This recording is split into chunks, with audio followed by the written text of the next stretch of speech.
हम लोगों ने ऑलरेडी टाइप्स ऑफ सेट्स पढ़ लिया, राइट? तो अभी हम लोग पढ़ने वाले हैं ये कुछ tricky questions, okay? Tricky questions plus जो एक्सरसाइज में है वो भी हम करेंगे। एक्सरसाइज इन एक्सरसाइज से पहले जो आपका एग्जाम्पल्स वगैरह में है वो भी हम पढ़ेंगे, but this is one of the most tricky question जो सभी बच्चे स्टार्टिंग में थोड़ा कंफ्यूज हो जाते हैं। व्हाट इज़ इक्वल सेट, ठीक है? और यहाँ पे क्वेश्चन क्या है, are this two sets equal sets, ठीक है? तो ऐसा जब भी रहेगा ना, आपको एक चीज़ करना होता है, तो आपको ये देखना होता है कि इनमें से जो डिस्टिंक्ट एलिमेंट है ये दोनों के दोनों सेम है कि नहीं, ठीक है? डायरेक्ट देखोगे तो आपको लगेगा कि ये तो भाई नहीं है, right? You will say no, right? But actually directly हम कभी ऐसे दो क्वेश्चंस में दो सेट्स में डायरेक्टली आंसर नहीं दे सकते, हमेशा कुछ प्रोसेस फॉलो करना पड़ेगा हमें। फॉर एग्जांपल हम अभी क्या करेंगे, ठीक है? अभी हम क्या करते हैं कि ए का जो डिस्टिंक्ट एलिमेंट है उसको निकालेंगे। क्या निकालेंगे? Distinct element. हमेशा रिमूव डुप्लीकेट, उसके बाद ही कंपेयर करना होता है। रिमूव डुप्लीकेट करने के बाद ही हमें कंपेयर करना होता है कि ये इक्वल सेट्स है कि नहीं, ठीक है? तो हम करते हैं अभी इसको रिमूव डुप्लीकेट। ए 2 आ गया, 3 दो बार रिपीट है, आई डोंट केयर, हम सिर्फ एक ही बार लिखेंगे। 4 एक ही बार है, हम लिखेंगे। 9 दो बार है, हम सिर्फ एक ही बार लिखेंगे। 10 एक बार है, हम लिखेंगे, ठीक है? अभी बी क्या है, 2 3 9 10 4। अभी देखो 2 2 है, 3 3 है, 4 4 भी है, राइट? 9 9 भी है, 10 10 भी है, देखो। तो बेसिकली ये क्या हो गया, अभी एन ऑफ ए कितना है डिस्टिंग के बाद? एन ऑफ ए कितना है, 1 2 3 4 5। डिस्टिंग के बाद भी 5 है, 1 2 3 4 5, ये भी 5 है। उसके साथ साथ दोनों के दोनों इक्वल भी है। अभी हमने सारे के सारे कंपैरिजन कर लिया, तो basically this are equal sets. तो नेक्स्ट टाइम कभी भी क्वेश्चन दिया जाए तो दोनों में, अगर मान लो इधर क्या बोलते हैं, दोनों में भी, यहाँ पे भी डुप्लीकेट हो तो हम इसको भी निकालते। मैंने बस सिंप्लीफाई करने के लिए एक को डिस्टिंग रख दिया और इसको डुप्लीकेट रख दिया, और यहाँ से हमने ये स्टेप फॉलो किया। तो the moral of the story is कि always remove duplicate and then compare. हमने रिमूव डुप्लीकेट किया, उसके बाद कंपेयर किया, तो सारे के सारे सेम निकला, that is equal sets. Okay, simple. अभी हम चलते हैं दूसरे वाले एग्जाम्पल्स में। यहाँ पे लिखा हुआ है state which of the following sets are finite और इनफाइनाइट, ठीक है? तो पूछने इनफाइनाइट का मतलब क्या है, वो चलते रहेगा, इसका कोई एंड पता नहीं हमें, राइट? फाइनाइट का मतलब क्या है, इसका हमें, फाइनाइट का मतलब क्या है, हमें इसका एंड पता है कहाँ तक जा रहा है। तो अभी हम इसको सॉल्व करने की कोशिश करते हैं। यहाँ पे लिखा हुआ है एन 0, राइट? बचपन में क्लास 10 में आपने सॉल्व किया हुआ ऐसा क्वेश्चन। इसमें इन दोनों केस में क्या होता है, देखो फॉर एग्जांपल कभी भी कोई सॉल्यूशन जीरो आता है, राइट? कभी भी कोई सॉल्यूशन जीरो आता है, A into B, either A is zero और बी इज़ जीरो, दोनों में से कोई एक जीरो रहेगा, तभी तो भाई ये पॉसिबिलिटी है। For example 1 into 2 is equal to 2 है, राइट? लेकिन 1 इंटू 0 इज इक्वल टू 0, लेकिन 0 into 2 is equal to 0, right? तो either of this should be 0, only then you will get this kind of equation, right? तो basically इस case में क्या होगा, x minus 1 might be 0, either x minus 1 is equal to 0। तो इसको अगर हम सॉल्व करेंगे तो क्या होगा, x इज इक्वल टू 1, और दूसरे वाले को सॉल्व करेंगे आइदर और x minus 2 is equal to 0। इसको हम सॉल्व करेंगे तो x इक्वल टू 2। तो बेसिकली x का वैल्यू क्या है, सिर्फ 1 और 2 है। तो ये जो सेट है ये क्या आएगा, 1 और 2। दिस इज व्हाट नंबर पता है तुझे, एंड ऑफ ए, अगर लिख देते हैं इसको, N of A is equal to 2, that means what, you can define this number, right? That's why it is finite set. Very simple, right? तो इसको हम लोग इसलिए फाइनाइट सेट बोलेंगे।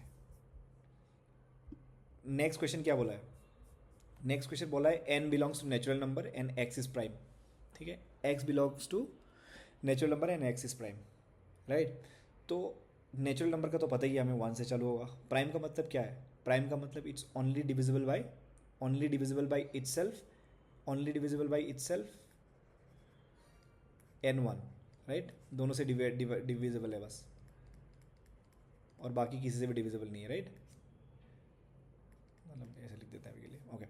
तो पहला प्राइम नंबर क्या है, 2, नेक्स्ट क्या है 5, नेक्स्ट 7 और 11 और ये चलते रहेगा, right? I don't think so हमें पता रहेगा कि कहाँ पे एंड हो सकता है, किसी भी नंबर पे कहीं पे भी आपका प्राइम आ सकता है आगे जाके भी. So this is infinite. We don't know the limit, right? कहाँ स्टॉप करना है. तो that's why this is infinite set. ऊपर वाला फाइनाइट सेट था और ये इनफाइनाइट सेट है. अभी यहाँ पे ही दिया हुआ है और एक क्वेश्चन सेम पुराना जैसा, हम सॉल्व करेंगे इसको. 2x minus 1 equal to 0. कैसा करते थे हम? कुछ नहीं, माइनस इस ब्रिज को क्रॉस करेगा, 2x इक्वल टू 1, माइनस उधर जाएगा तो प्लस हो जाएगा, और x इज इक्वल टू 1/2. तो मेरा एलिमेंट्स क्या है? x इज क्या है? x is natural number. इसका वैल्यू क्या है? 0.5. Now tell me if 0.5 is natural? No, right? No, it's not natural number. तो बेसिकली empty sets होगा, राइट? ये इसमें कुछ नहीं रहेगा, और इसको हम ऐसे भी लिख सकते हैं, a is equal to null. It's empty set. और empty set भी तो फाइनाइट सेट में आएगा, क्योंकि तुम्हें पता है empty set is finite set, right? क्यों? Why empty set is finite? Tell me. अब मुझे ये बताओ कि empty set क्यों finite हुआ? Why empty set is finite set? देखो, इन सब चीज़ों में ना कंफ्यूज नहीं होने का, वेरी सिंपल. अभी इस केस में क्या हो रहा है? a equal to null, right? कुछ भी नहीं है. 1/2 is 1/2 is not a natural number, right? This are tricks. So n of a इस केस में क्या है? 0. Number of elements in a is 0. That's why it's finite. 0 is defined, right? आपको पता है लिमिट क्या है, तो दैट्स वाई जिस भी चीज़ का लिमिट आपको पता होगा, that is finite set. This are kind of interesting question जो हमने थोड़ा बहुत पकड़ के रखे हुए थे कि ये सब पढ़ना है हमें. और हमेशा याद रखना कि फ्लो में ये मत लिख देना कि a इक्वल टू 1/2 लिख दे रहे हो. This doesn't work, right? This is rational number. Now rational number पे आएगा. It's not a natural, it's not part of natural number. Always remember that. Okay, next question क्या है? 7. Find the pairs of equal sets if any, give reasons. Okay, तो पहले वाला का elements क्या है? 0. इसका एलिमेंट सिर्फ 0 है. ओके, और दूसरे वाला क्या है? इसको देखते हैं. अब यहाँ पे क्या बोला है? x is greater than 15. Okay, हम क्या करते हैं ना, ऐसे वाले क्वेश्चन को हमेशा थोड़ा सा समझने के लिए हम क्या करते हैं, लाइन बना लेते हैं. ठीक है, 5 और 15 के बारे में बात किया गया, तो हम सिर्फ पॉजिटिव नंबर है, तो हम 0 से स्टार्ट करते हैं. 0 1 2 3 4 करके हम 15 तक जाएंगे. अब मुझे ये बताओ, पहला कंडीशन क्या है? पहला कंडीशन ये है कि it should be greater than 15. मतलब पहला कंडीशन के हिसाब से वो 16 होना चाहिए. 16 17 18, राइट? 19 चलते रहना चाहिए. तो ये कंडीशन होनी चाहिए, राइट? पहला वाले कंडीशन के हिसाब से. और दूसरे वाले कंडीशन के हिसाब से क्या है कि लेस देन 5 बोल रहा है, राइट? लेस देन 5 में क्या क्या आएगा बताओ? पॉजिटिव इंटी. हाँ, और एक चीज़ इसमें लेस देन 5 में क्या आएगा आपका? 1 2 3 4, राइट? अब यहाँ पे ये बताओ, इन दोनों के बीच में क्या कॉमन है? Nothing is common, right? Like पहला कंडीशन के हिसाब से 16 ऊपर होना, आगे होना चाहिए था, 16 से स्टार्ट होना चाहिए था, और दूसरे कंडीशन के हिसाब से 5 से लेस होना चाहिए था, डेट इज़ 4, ऐसा उल्टा, विच इज़ नॉट पॉसिबल. दोनों के बीच में कोई एलिमेंट कॉमन ही नहीं है. So therefore this set is empty set. मतलब b equal to empty set. तो are this two sets equal? दोनों तो इक्वल नहीं है. क्यों? एम्प्टी सेट और 0, यहाँ पे एक एलिमेंट है, यहाँ पे एलिमेंट नहीं है. So this two are not equal for sure. Next question, C x minus 5 बोला है. x माइनस 5 इक्वल टू 0, मतलब x इज, ठीक है, x इक्वल टू 5 आ गया, तो ये c is equal to 5 element आ गया, 0 5 एम्प्टी, अभी तक हमने ये सॉल्व किया है। अब इसमें क्या लिखा हुआ है, X square is equal to 25, right. तो इसमें क्या हो सकता है, एक्स इज इक्वल टू +5 -5 भी आ सकता है, राइट। क्यों? क्योंकि अगर मान लो -5 को भी हम 2 बार इंटू करते हैं तब भी +25 आता है, राइट। दैट्स वाई दोनों केसेस है इसमें। Okay, next question, x is an integrated, अगर मान लो यहाँ पे अगर हमको लिखा रहता है x is equal to natural, तो in this case x equal to सिर्फ 5 होता रे, ठीक है, अगर एक्स बिलोंग्स टू नेचुरल होता। अभी यहाँ पे कुछ लिखा नहीं है तो हम एज्यूम करते हैं कि हमें दोनों लेना चाहिए। X is an integral positive root of equation this. अभी इसको सॉल्व करना पड़ेगा। इसको सॉल्व कैसे करते हैं आप लोग को याद है कि नहीं, I don't know, but we will go through.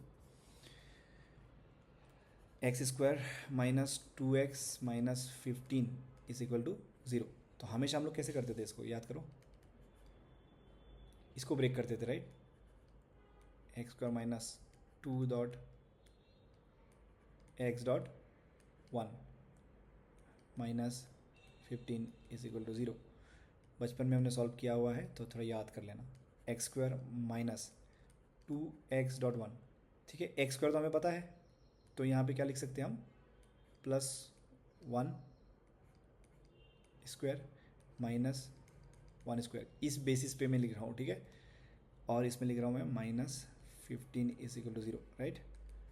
X square -2x.1 +1 whole square, यहाँ पे होगा -1 -15 इज इक्वल टू 0, राइट। इसके आगे हो जाएगा आपका ये